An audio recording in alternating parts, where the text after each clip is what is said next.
உதயம் சவுத் நேர்களுக்கு வணக்கம். இன்று நம்மோடு நேர்காணலில் பேசுவதற்காக திராவிட இயக்க சிந்தனையாளர் திருமிகு வல்ல பஷீர் அவர்கள் நம்மோடு இணைந்திருக்கிறார்.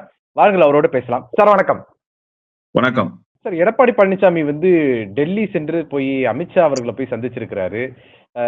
அமித்ஷா சந்திச்ச 2 மணி நேரத்துல ஒரு ட்வீட் வருது. என்னன்னா, தேசிய ஜனநாயக கூட்டணி வர்ற 2026 தேர்தல்ல ஜெயிச்சிருவோம் அப்படின்னு சொல்லி ஒரு ட்வீட் போடுறாரு. இத எப்படி பாக்குறது? ஏன்னா இவருக்கு பாஜகவோட கூட்டணி கிடையவே கிடையாதுன்னு சொல்லியிருக்கிறாரு. ஆனா இப்ப இந்த சந்திப்பு நடக்கும்போது இதெல்லாம் பார்க்கும்போது நீங்க எப்படி பாக்குறீங்க இத? உண்மையிலேயே எடப்பாடி பழனிசாமி 2 முழ கயிறு இருந்தால் வாங்கி தூக்கில் தொங்கணும். மானம், ரோஷம், சூடு, சொரணை ஏதாவது எடப்பாடி பழனிசாமிக்கு இருந்துச்சுன்னா, உண்மையிலேயே எடப்பாடி பழனிசாமி இந்த டெல்லி விஷயத்துக்கு பிறகு தூக்கல தொங்கணும் சார். ஏன் தெரியுமா? அவர் யாருக்கு பொதுச் செயலாளர்? அனைத்து இந்திய அண்ணா திராவிட முன்னேற்ற கழகத்துக்கு பொதுச் செயலாளர். எப்படிப்பட்ட கட்சி அந்த கட்சி? அம்மையார் ஜெயலலிதா உயிரோடு இருக்கிற போது 2014 மோடி என்கிற பிம்பம் ஊதி பெரிதாக்கப்பட்ட பிம்பம். புரியுதா உங்களுக்கு? அந்த பிம்பம் ஏதோ மிகப்பெரிய மாற்றத்தை ஏற்படுத்தத்தக்க வல்லமை பெற்றிருக்கிற பிம்பம்னு இந்தியா முழுமைக்கும் பேசினான் சார். பலமான எதிர்ப்பை திமுக அந்த நேரத்துல பதிவு செய்ய தவறிடுச்சு. காங்கிரஸ் தனித்து போட்டி, திராவிட முன்னேற்ற கழகம் தனித்து போட்டி. இந்த சூழல்ல அம்மையார் ஜெயலலிதா தான் எந்த கூட்டணியும் இல்லாம, நல்லா நீங்க புரிஞ்சுக்கணும், எந்த கூட்டணியும் இல்லாம ஒரு டிக்ளரேஷன் அந்த அம்மா தேர்தல் களத்துல பண்ணது சார். மோடியா லேடியான்னு கேட்டுச்சு சார். அதைத்தான் தமிழ்நாடு மக்கள் ஆராதித்து வரவேற்றார்கள். மோடியை எதிர்ப்பதற்கு சர்வ வல்லமை பெற்றிருக்கிற தலைவராக தமிழ்நாட்டிலேயே நம்முடைய முதலமைச்சர் திகழ்கிறார்.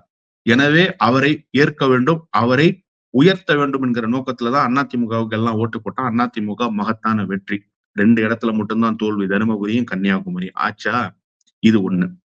எடப்பாடி பழனிசாமி நாடாளுமன்ற உறுப்பினரா இருந்தார்.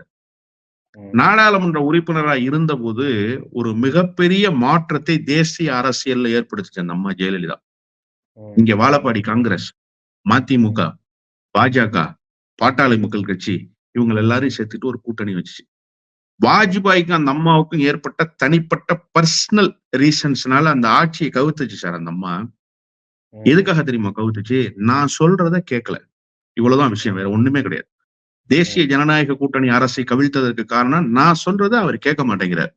அப்ப அவர் இந்த நாட்டுக்கு பிரதமராக இருப்பதற்கு நான் தயாராக இல்லை அப்படின்னு சொல்லி ஆட்சியை கவுத்துருச்சு. அதன் பிறகு திமுக கூட்டணிக்கு சேர்ந்தது. சரியா?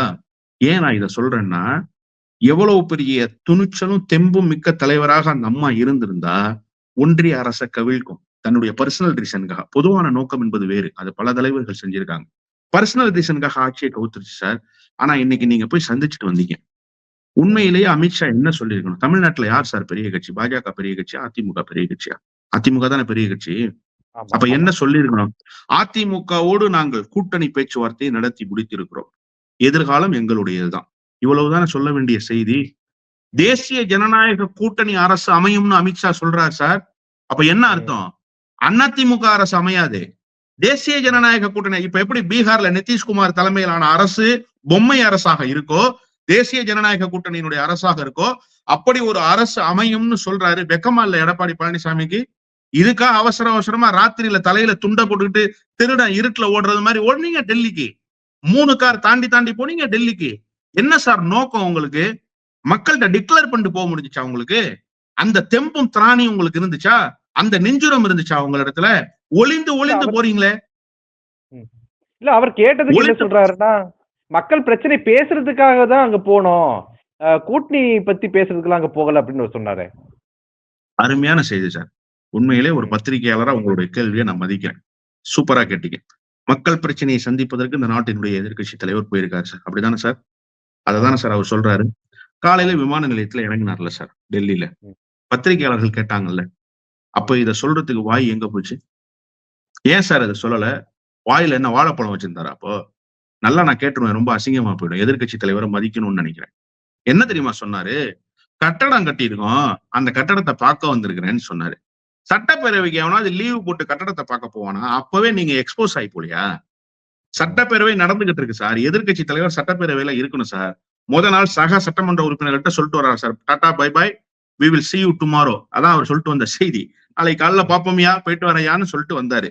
அவன் பூரா சட்டமன்ற விடுதியில போய் தங்கிட்டான்.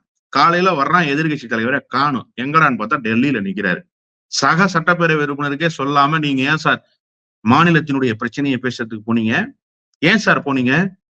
நீங்க சொல்லாம போனீங்கன்னு உங்களை துரத்திக்கிட்டு வந்தாரு எஸ்பி வேலுமணி. ஏன் சார் உங்களை துரத்திக்கிட்டு வந்தாரு? எங்க போயிருக்கீங்கன்னு தேடிக்கிட்டு வந்தாரா இல்லையா பிளைட்ல உங்களை பிடிச்சி? நீங்க அவர்கிட்ட சொல்லிட்டு போனீங்களா? சக சட்டப்பேரவை உறுப்பினர்கள்ட்ட சொல்லல, சக நிர்வாகிகள்கிட்ட சொல்லல, டெல்லியில் இருக்கக்கூடிய அதிமுக பிரமுகர்கள்ட்ட சொல்லல. நல்லா தெரிஞ்சுக்கங்க. சொல்லாம தான் ஓவர் நைட் போன் வந்தோன்னா புறப்பட்டு போயிட்டாரு ஐயா. ஏன் தெரியுமா போனாரு ஐயா? ஐயா ஏன் போனாருங்கிற செய்தி எல்லாம் 2 நாளா தமிழ்நாட்டினுடைய அரசியல் களத்துல பேசியாச்சு. அவருடைய சம்பந்திக்கு இடி ரைடு வந்துரும்ன்ற பயம் இருக்கு. இடியுடைய கண்காணிப்புல அவருடைய சம்பந்தி இருக்காரு. அதை காப்பாத்துறதுக்காக போனாரு ஐயா. அவ்வளவுதான். நீங்க மக்கள் பிரச்சனையை சந்திச்சு பேச போனேன்னு சொன்னீங்களே, ஏன் சொல்ல வேண்டியதானே? மும்மொழி கொள்கையை தமிழ்நாடு ஏற்காது என்று அமித்ஷாவை சந்தித்து நேரடியாக சொல்லிவிட்டு வந்திருக்கிறேன். இருமொழிதான் எங்களுடைய உயிர் கொள்கை என்று சொல்லி இருக்கிறேன். இருமொழி கொள்கை தான் எங்கள் புரட்சி தலைவி அம்மா அவர்கள் பாதுகாத்த கொள்கை என்று சொல்லியிருக்கிறேன். புரட்சி தலைவர் எம்ஜிஆர் பாதுகாத்த கொள்கை என்று சொல்லி அவங்க ஸ்டைல்லயே சொல்ல வேண்டியதான திராணி இருக்கா? சொல்லிருவீங்களா? நீங்க சொன்னீங்கன்னா நாளைக்கு காலையில ரைடு ஈடி இறங்கிடும் உங்க சம்பந்தி வீட்டுல. அதை சொல்ல முடியுமா உங்களால? டீலிமிட்டேஷன் என்கிற பெயரால் உத்தரப்பிரதேசத்தினுடைய தொகுதிகளை உயர்த்தி விட்டு மாநிலத்தை நசுக்க நினைக்கிறது பாஜக அரசு. அதை கண்டித்து அமித்ஷாவை சந்தித்து விட்டு வந்திருக்கிறேன். சொல்ல முடியுமா? சொன்னீங்கன்னா ரெட்டல சின்னத்தை கைப்பற்றிடும் தேர்தல் ஆணையம். உங்களுக்கு சின்னம் இருக்காது. அதெல்லாம் எடப்பாடி பழனிசாமிக்கு தெரியும். எனவே எடப்பாடி பழனிசாமியினுடைய சந்திப்பு முழுக்க முழுக்க கூட்டணி சம்பந்தப்பட்டதுதான்.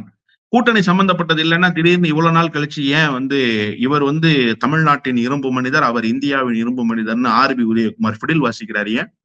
ஏன் சார் வாசிக்கிறாரு? இத்தனை நாளா வாசிச்சாரா? அப்புறம் தமிழ்நாட்டுக்கு சென்னை விமான நிலையத்துல என்ன சொல்றாரு? கூட்டணி நிலைப்பாட்டில் எந்த கட்சியும் உறுதியாக இருந்த கட்சி இல்லை. ஏன் சார் இந்த கருத்து இப்ப தேவை? நீங்க உறுதியா இருக்கிற கட்சின்னு சொல்லிட்டு போக வேண்டியதானே? சொல்லலாம்ல சார்? நான் இப்ப சொல்றேன்ல, நீங்க திமுகவை எதிர்ப்பதற்கு ஒரு இயக்கம் இங்க தேவைப்படுது. திமுக சர்வரோக நிவாரணி. ஆனா இந்த முதலமைச்சர் செய்திருக்கிற சாதனையை வேற எவனும் செய்யலடா. அதனால இந்த முதலமைச்சரை தாங்கி பிடிக்க வேண்டிய கட்டாயம் இருக்கடான்னு நான் சொல்றேன்ல.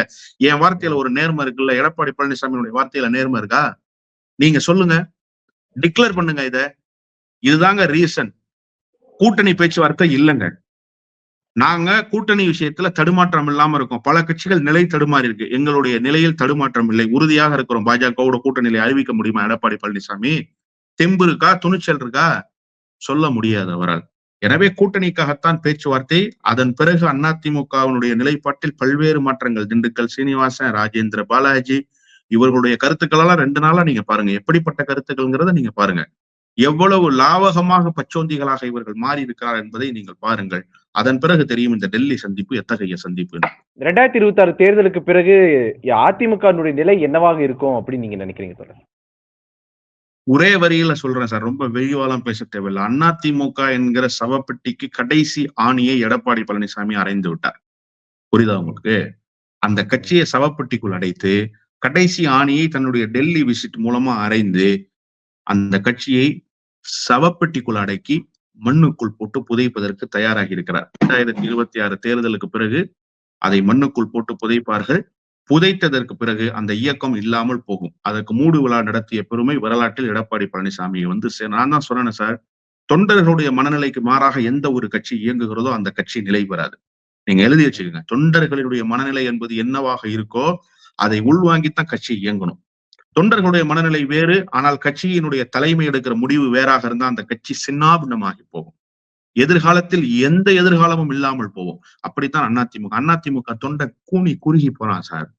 அதிமுகவுடைய தொண்டர்களால் இந்த டெல்லி பயணத்தை ஏற்க முடியல. வெட்கப்பட்டு அசிங்கப்பட்டு நாணி போய் நிக்கிறாங்க சமூகத்துல. அரசியல் பேச முடியல. என்னையா வீரவசனம் பேசுனீங்க, கடைசியில போய் அமித்ஷாட்ட முட்டி போட்டாரு உங்க ஆள்னு கேட்கறான். நாக்க பிடுங்கிட்டு சாகுற மாதிரி மக்கள் கேள்வி கேட்கிறான். எதிர்கட்சிகள் கேள்வி கேட்கிறாங்க. அதை ஜீரணிக்க முடியல. அதிமுக தொண்டை 2014 இருமாப்போடு தமிழ்நாட்டினுடைய அரசியல் களத்துல என்னவோ சார், 234 தொகுதியும் திராவிட முன்னேற்ற கழகத்தை எதிர்த்து அதிமுகவுடைய அதிகாரப்பூர்வ இரட்டை இலை சின்னத்தை களத்துல இறக்கிச்சார் அந்த அம்மா. தேர்தல்ல ஒரு மிகப்பெரிய சாதனையை படைச்சிச்சார் அந்த அம்மா.